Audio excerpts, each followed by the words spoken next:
So good job from Buckle pitching with the runner at second base. He's gotten the last 2 outs, and that brings up the left fielder Ryan Lefevers, batting in the 9th spot for Northern Kentucky. Lefevers just a 189 hitter. Another curveball, and they're going to say he was unable to check his swing.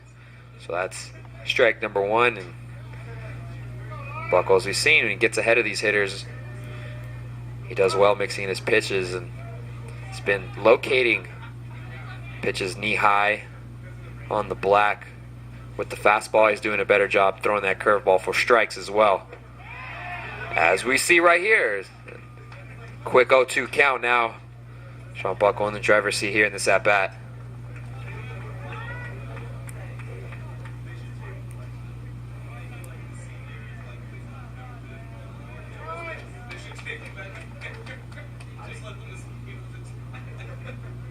So here comes 0-2 pitch, and that's a strikeout there. Sean Buckle able to strike out the side, as that's his 4th strikeout of the afternoon. Able to leave the runner stranded at second base. Lions will head to the bottom of the 4th.